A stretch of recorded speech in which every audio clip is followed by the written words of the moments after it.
شهر رمضان الذي أنزل فيه القرآن هدى للناس وبينات من الهدى والفرقان.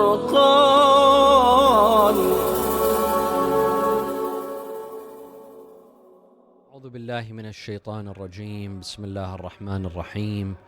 الحمد لله رب العالمين بارئ الخلائق أجمعين باعث الأنبياء والمرسلين، ثم الصلاة والسلام على خير خلقه العبد المؤيد والرسول المسدد حبيب إله العالمين أبي القاسم المصطفى محمد، وعلى أهل بيته الطيبين الطاهرين وصحابته المنتجبين. قال الله تعالى في كتابه الكريم: بسم الله الرحمن الرحيم. سبحان الذي أسرى بعبده ليلا من المسجد الحرام إلى المسجد الأقصى الذي باركنا حوله لنريه من آياتنا إنه هو السميع البصير. صدق الله العلي العظيم. The 17th of the holy month of Ramadan marks two very important occasions that occurred in the history of Islam. Both very significant, both very important. The first is Al-Isra wal-Mi'raj, the night journey that occurred to Rasulullah sallallahu alayhi wa alihi wa sallam from Mecca to Al-Bayt al-Maqdis or Al-Masjid al-Aqsa in Jerusalem, and from there he went up to the sky, known as Al-Isra and Al-Mi'raj. This occurred on the eve of the 17th of Ramadan, a night like this.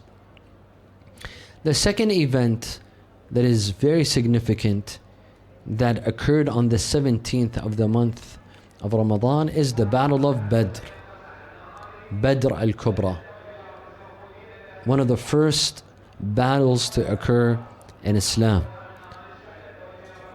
probably the first, between the Muslims of Medina under the guidance and leadership of Rasulullah sallallahu alaihi wa alihi and the mushrikeen of Mecca. Tonight we will address the first event, and that is the night journey, Al-Isra and Al-Mi'raj, and we will leave the topic of the Battle of Badr for another occasion, inshaAllah. Allah Azza wa Jal says, Subhana alladhi asra bi'abdih. We have As-Sayr and we have Al-Isra. We have an entire chapter named Al-Isra. As-Sayr is the journey during the day. When you travel from a city to a city or a country to a country during the day, that is called in Arabic As-Sayr. But if it's at night, it's called Al-Isra. As-Sayr wal-Isra. Al-Sayr during the day, Al-Isra at night.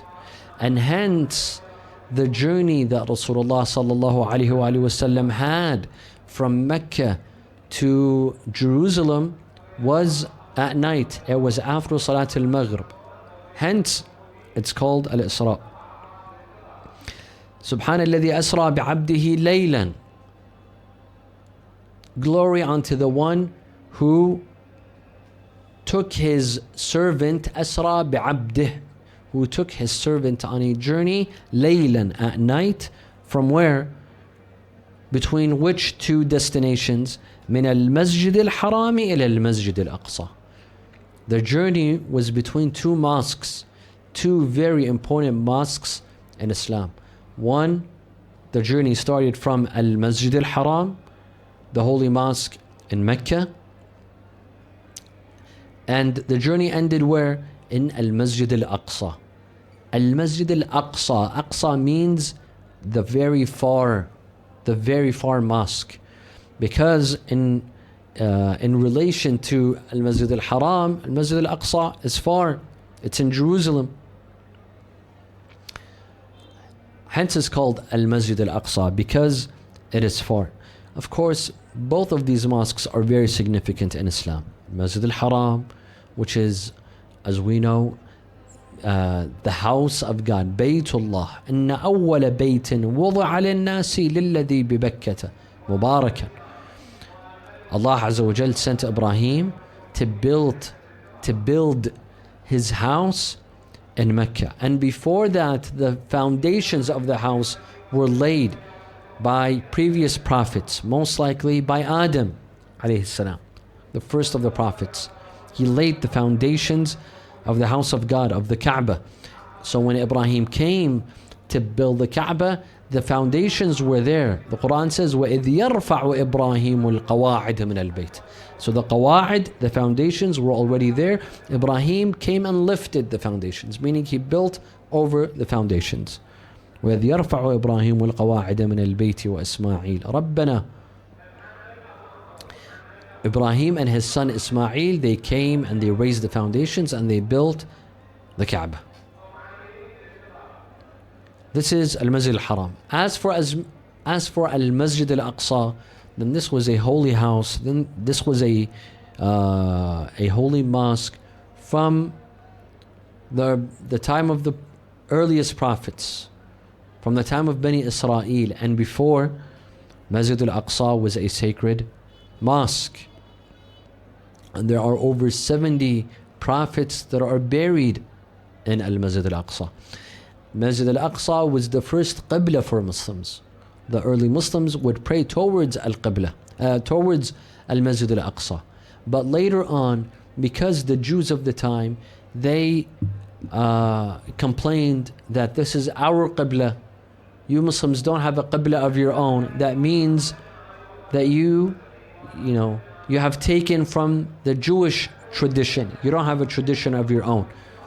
Here, Allah Azza wa Jal orders Muslims to turn to Al-Masjid Al-Haram at times of Salah, towards the Qibla. So the Qibla was changed. And there's a mosque in Medina, for those of you that have been to Medina, there's a mosque known as Masjid Al-Qiblatayn. The Muslim Rasulullah and his companions were praying towards Al-Masjid Al-Aqsa. Jibreel came and he switched. He made Muslims move from Al-Masjid Al-Aqsa to Al-Masjid Al-Haram, completely 180 degrees. So in one salah, those who were with Rasulullah, they prayed in two directions. Hence it is known as Masjid Al-Qiblatayn. طيب. So Rasulullah went on a night journey from Masjid Al-Haram to Al-Masjid Al-Aqsa. Now there's different narrations that when he left, and of course what did he use? Narrations say that he used a unicorn, a flying horse, as a miracle. Allah sent him a flying horse. He went from Mecca to Jerusalem. Was it from Masjid Al-Haram exactly or nearby? Some hadith say it was from the house of Hani, the sister of Amir al-Mu'mineen, the daughter of Abu Talib. Other narrations say that no, he left from Masjid Al-Haram itself. Hani, her house was close to Masjid Al-Haram. At any rate, Rasulullah left after Salat al-Maghrib. He prayed Salat al-Maghrib in Masjid Al-Haram and he left. By the time he went to Masjid Al-Aqsa and he went for Al-Mi'raj and he came back, it was time for Salat al-Fajr. For in between Maghrib and Fajr, there's a journey took place. إلى المسجد الأقصى الذي باركنا حوله. The mosque of Al-Aqsa, in which we've blessed what is around it. Blessed it with trees, with gardens, with vegetables, with fruits, greenery. Masjid Al-Aqsa is in a green area. Palestine, Jerusalem itself, it's a very green area. There's mountains, there's trees, unlike Masjid Al-Haram, in which the Quran says, in Ibrahim alayhi salam, he says, Rabbi inni askantu min dhurriyyati biwadin ghayri li zar'an. Ibrahim complains to Allah that I've left my family in a valley in a desert with no trees, no plants, was a desert. The difference between Masjid al-Haram and Masjid al-Aqsa is this, is that Masjid al-Haram is a valley, a desert with no trees, while al-Masjid al-Aqsa, there's so many trees around it. It's not a valley, it's not a desert. Why this night journey? لِنُرِيَهُ مِنْ آيَاتِنَا إِنَّهُ هُوَ السَّمِيعُ الْبَصِيرُ. So that we may show him some of our signs. مِنْ آيَاتِنَا. So that we show him some of our signs. Rasulullah, the things that he saw in this night journey, of course he went from Mecca to Al-Masjid Al-Aqsa, and then with a rock, he stood on a rock, and this rock lifted him to the sky along with Jibreel alayhi salam. This is a pure miracle. Now, no human being can lift from the earth, even if he were to do so with a plane or a rocket. He would need oxygen. So the rockets that leave the space or go into space, they're equipped with oxygen. Rasulullah didn't need oxygen. Rasulullah left the planet and he went into space without needing oxygen. So this is a pure miracle that occurred in Al-Mi'raj.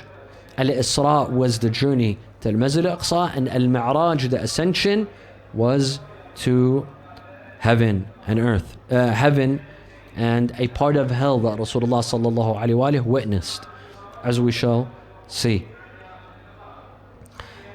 Now, there is a debate among some that when Rasulullah was lifted in this ascension, was it within his body or just his soul? There are some that say it was his soul, not his body, because a human body cannot be lifted. Some say it was a dream. Al-Mi'raj was a dream. It wasn't in real life. Of course, we reject this. We believe that it was not a dream, it was in reality, and that it was with Rasulullah's body and soul, not just his soul. Physically, he ascended to the sky. Al-Fayd al-Kashani said something very interesting about Al-Isra and Al-Mi'raj. In Tafsir al-Safi, he says, وَالْأَخْبَارُ فِي قِصَّةِ الْمِعْرَاجِ كَثِيرًا. There are numerous traditions regarding Al-Mi'raj.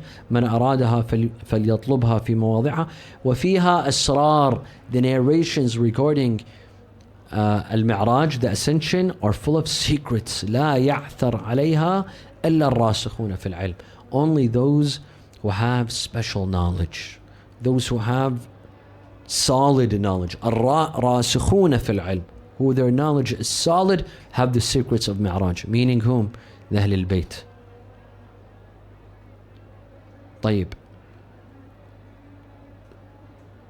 In the minutes that we have, I'd like to read a couple of traditions and narrations regarding Al-Isra and Mi'raj. What happened?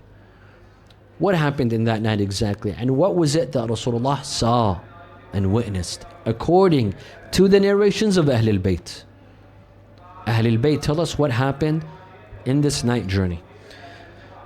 There's a narration from Abi Abdullah, Imam Sadiq alayhi salam. He says, قال لما أسري برسول الله إلى السماء الدنيا لم يمر بأحد الملائكة إلا استبشر. When Rasulullah was lifted to the sky, he passed by several malaika, by several angels. Anyone who saw him from the angels was delighted, was happy to see Rasulullah. ثم بر بملك حزين كئيب. And then Rasulullah passed by an angel that was sad, depressed. فلم يستبشر به. He saw an angel that is sad and depressed. فقال جبرائيل. This angel, when he saw Rasulullah, he wasn't delighted. He didn't smile. He didn't show any sign of happiness. So Rasulullah asked Jibreel, he told him, every single angel that I passed by was delighted to see me, except this angel. Who is he? Jibreel said, this is Malik. Khazinu Jahannam. This is the doorkeeper, the gatekeeper of hellfire. His name is Malik. And this is how Allah made him. And then Rasulullah asked Jibreel, he said, can you ask him, Malik, Khazinu Jahannam, can you ask him to show us hellfire? So Rasulullah asked him. Jibreel, came to Malik, told him, Ya Malik, this is Muhammad Rasulullah sallallahu alaihi wasallam, and he has asked me to ask you to show us hellfire. Will you? And so he did. Malik uncovered one level, طبق عن طبق من أطباق. He only showed Rasulullah a level from the levels of hellfire. And so Rasulullah was never seen smiling ever again. فما رؤي رسول الله ضاحكا حتى قبض. Until the day he died, Rasulullah never smiled again, because he got a glimpse of hellfire. He got a glimpse of hellfire. And then Jibreel and Rasulullah reached a position until in the sky, until Jibreel told him that I must go. This is a position in which no other prophet had reached. ما وطأ نبي قط مكانك. No other prophet reached this position. I cannot accompany you for the rest of the way. This is where I have to leave. I can't come, and no other prophet has ever reached this place, and no other angel can reach this place. You have to go by yourself. And so Rasulullah ascended, and then Allah began to speak to Rasulullah sallallahu alaihi wasallam. This is in Tafsir al-Safi, which is full of narrations of Ahl al-Bayt. Tafsir al-Safi, he says that when Rasulullah came back, he was asked that Allah spoke to you. فَأَوْحَى إِلَيْهِ الْجَلِيلِ مَا أَوْحَى مَا كَذَبَ الْفُؤَادُ مَا رَأَى. Allah began to speak to Rasulullah. Rasulullah was asked, how did Allah speak to you? In what language? In what voice? How did you hear the voice of Rasulullah? He said, فَخَاطَبْنِي بِلُغَةِ عَلِيِّ بْنِ أَبِي طَالِبٍ. He used the voice of Ali ibn Abi Talib. So he said, Rasulullah said, I was confused. So I asked, who is speaking to me? Allah or Ali ibn Abi Talib? He said, no, Ya Ahmed, this is Allah. أنا شيء ليس كالأشياء. I am something but not like other things. ولا وقاس بالناس. And I cannot be compared to humans. ولا أوصف بالأشياء. خلقتك من نوري. I created you from my light. وخلقت عليا من نورك. And I created Ali from your light. فاطلعت على سرارير قلبك فلم أجد إلى قلبك أحب من علي بن أبي طالب. So I looked into your heart and I found that there is no one closer to your heart other than Ali ibn Abi Talib. So I chose to speak to you with the voice of Ali ibn Abi Talib. فخاطبتك بلسانه كيما يطمئن قلبك, so that your heart would be rest assured. Now there's a tradition in Tafsir al-Qummi regarding al-Isra wal-Mi'raj. This tradition is very long. It's a very long hadith. And I have summarized it. I've taken some parts of the hadith because it's very long. It's several pages long. And we would not be able to cover the entire hadith tonight. Thus, I've chosen the most important parts of the hadith regarding al-Isra and Mi'raj to recite to you tonight. The things that Rasulullah sallallahu alaihi wasallam witnessed and saw in his night journey and the ascension to the sky. Rasulullah says, and I will try to translate and not read the Arabic to save on time. Rasulullah says, until I reached Bayt al-Maqdis. So he flew with a unicorn from Mecca till Bayt al-Maqdis. He arrived. He says, so I tied the buraq, the unicorn, in an area in Masjid al-Aqsa where all the other prophets would tie their horses. He said, I entered the mosque and with me was Jibreel. And he said, in Masjid al-Aqsa, I found Ibrahim, Musa, Isa, and all the prophets. فِي مَنْ شَاءَ اللَّهِ مِنْ أَنْبِيَاءِ اللَّهِ. Many prophets. He doesn't say how many, but he says, I saw many prophets in the mosque. فَقَدْ جَمَعُوا إِلَيْهِ. And they had gathered for me. And then it was time for salah. It was time to pray. He said, I had no doubt that it would be Jibreel who would stand and lead us for salah. He said, when everyone stood and they lined up for salah, Jibreel took my hand and he put me forth and told me to lead salah, and I led salah, but without arrogance. Wala fakhr. He says, I'm saying this not to boast or to show pride, but no, this is what happened. He said, and then we ascended. We began to ascend. We reached Sama ad-Dunya and we found an angel. His name is Ismail. Ismail, and he is mentioned in the Quran not by name but by his quality. إِلَّا مَنْ خَطَفَ الْخَطْفَةَ فَأَتْبَعَهُ شَهَابٌ ثَاقِبٌ. An event will occur on the Day of Judgment. Al-Khatfa. This angel will be responsible. He says, we saw him. And then we kept on ascending until I saw a man, a gentleman. I asked Jibreel, who was he? He said, this is your father Adam. So I said salam unto my father Adam, and he replied back, Astaghfartu lahu. I sought forgiveness for him. Wastaghfar li, and he sought forgiveness for me. And he told me, مرحبا بالابن الصالح والنبي الصالح المبعوث في الزمن الصالح. Peace be upon you, O my good son, and the good prophet, and who was sent at a good time.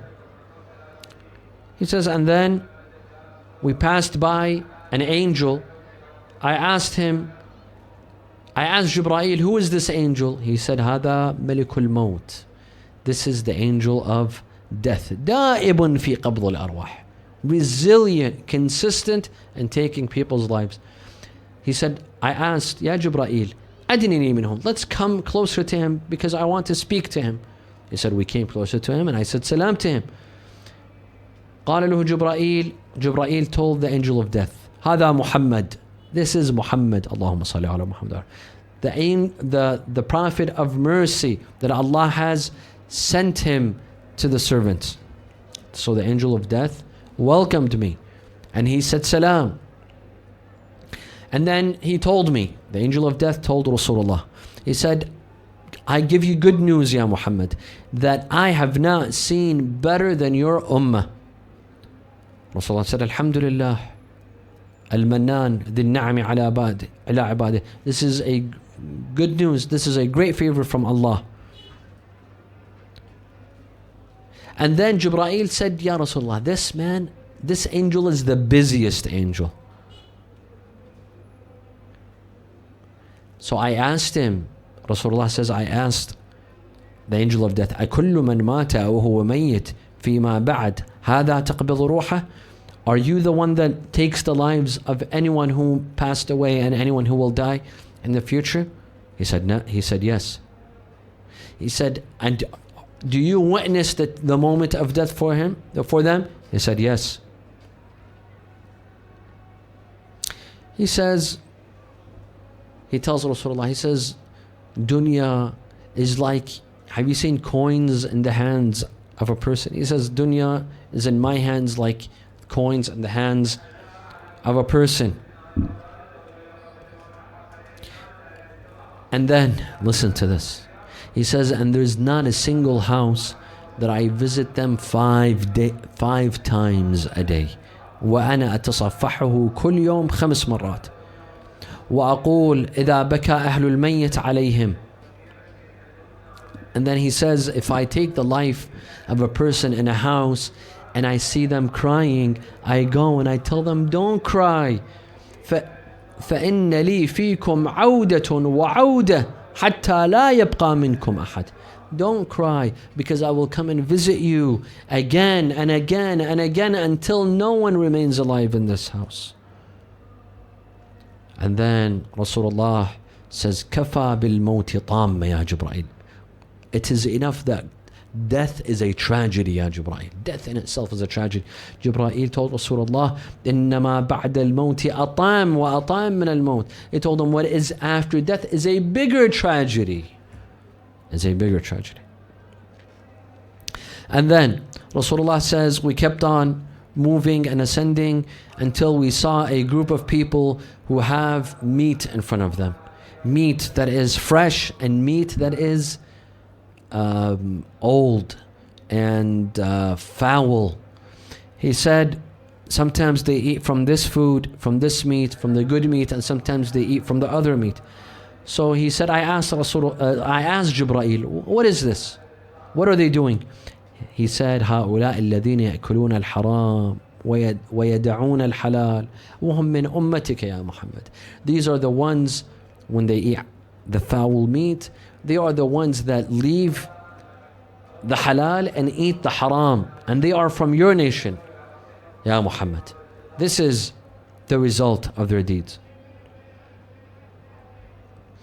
And then he said, I saw a group of people ترضخ رؤوسهم بالصخر. I saw a group of people, their heads are banging on rocks. So I asked, من هؤلاء يا جبرائيل? Rasulullah says, who are these people? He said, these are people that sleep without praying Salat al-Isha. They neglect Salat al-Isha. And then he says, I saw a group of people that were eating fire. I saw people eating fire, and fire would come out from the other side of their body. I asked, who are these people? He said, these are people that eat the money of orphans. ظلما إنما يأكلون في بطونهم نارا. As the Quran says, those who eat the money of orphans, it's as if they're eating fire. They're putting fire in their stomach. And he kept on seeing and seeing people being punished in all kinds of punishments. He says, I saw a group of women that were being severely punished. So I asked, who are these women that are being punished? He said, هؤلاء اللواتي يورثن أموال أزواجهن أولاد غيرهم. These are women that inherit the money of their husbands to children that don't belong to their husbands. Meaning they carried children, they gave birth to children and ascribed them to their husbands. They were not from their husbands. They were from other men. These women were being punished. And then he said that this was all in the first sky. And then we went to the second sky. He said we saw two gentlemen, two men that look very similar. So I asked Jibreel, who are these two gentlemen? He said, Ibn al-Khala, Yahya wa Isa alayhi salam. These are the two cousins, Yahya and Isa. He said, so I said salam to them, and they said salam to me. I asked Allah to forgive them, and they asked Allah to forgive me. And then they said, welcome to our brother, our good brother, and the good prophet. And then he said, we went to the third sky, as-sama al-thalitha. He said, I saw a man who looked very beautiful, who looked like the moon on a full night, on a full moon. Very handsome, very beautiful. So I asked Jibreel, who is this man? He said, this is your brother Yusuf. So I said my salam, and he said his salam, and I sought forgiveness for him, and he sought forgiveness for me, and he said, Marhaban bin Nabi al-Salih. Welcome. He welcomed me. Welcome to the good prophet and the good brother and the one who was sent to a good time. And then he said we went to the fourth sky. That is where he met Idris, Prophet Idris, and they exchanged salams just like what happened with the other prophets. And then we went to As-Sama Al-Khamisa, the fifth sky. He said, I saw an old man, Kahl. middle age. كهل عظيم العين. Kahl is middle age towards, being an old man with great eyes. And he looked very different. So I asked, who is this? He said, this is Harun ibn Imran, the brother of Musa ibn Imran. And then he said, we went to the sixth sky. I saw a man who was very tall, very good looking. So I asked, who is this? He said, Banu Israel claim that I am the most generous from Bani Adam. فقلت من هذا? Jibreel said, this is your brother Musa ibn Imran. So he said, we exchanged salams.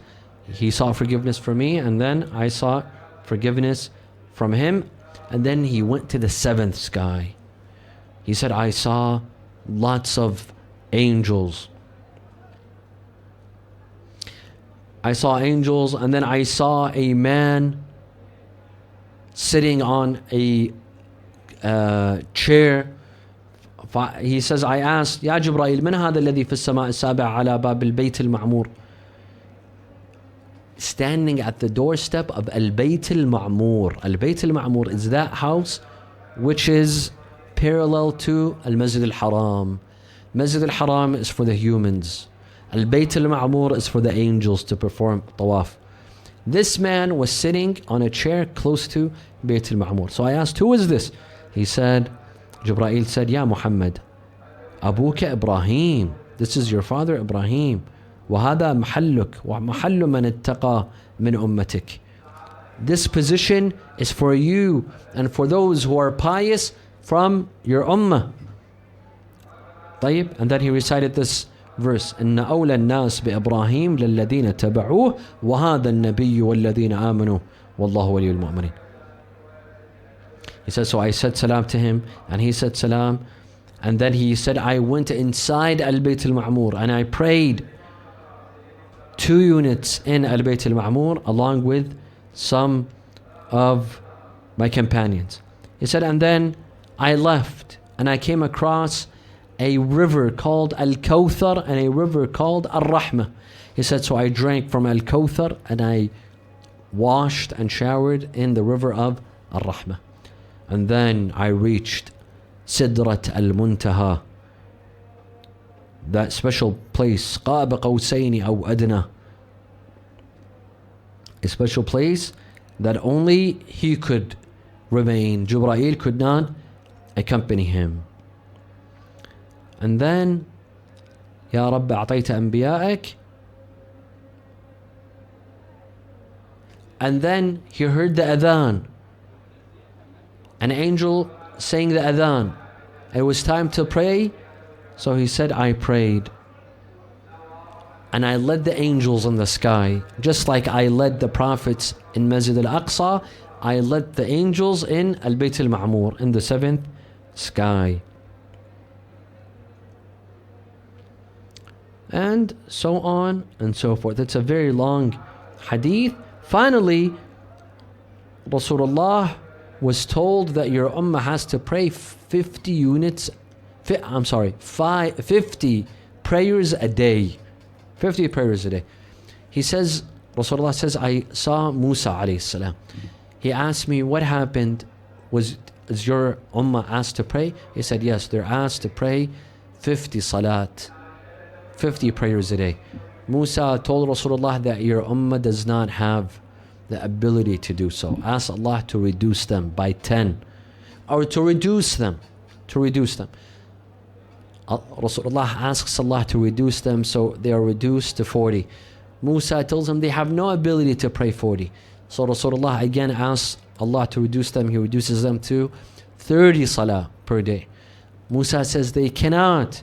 Rasulullah again, 20, 10, and then again Rasulullah asks Allah to reduce the salat, so they are reduced to 5 daily prayers. And then finally at the end of the hadith, Imam Sadiq says, Jazallah Musa an hadhihi al-ummati khayra. May Allah bless Musa on behalf of this ummah. Because if it wasn't for Musa, it would have been 50 prayers that we have to pray a day. But because of Musa alayhi salam and what he advised Rasulullah, the 50 became 5. And then Imam Sadiq says, فَهَذَا تَفْسِيرُ قوله قول الله سبحان الذي أسرى بعبده ليلا من المسجد الأقصى الذي باركنا حوله. This is the tafsir of this blessed verse in the beginning of Surah Al-Isra. وآخر دعوانا أن الحمد لله رب العالمين وصلى الله على سيدنا محمد وآله الطيبين الطاهرين. شهر رمضان الذي أنزل فيه القرآن هدى للناس وبينات من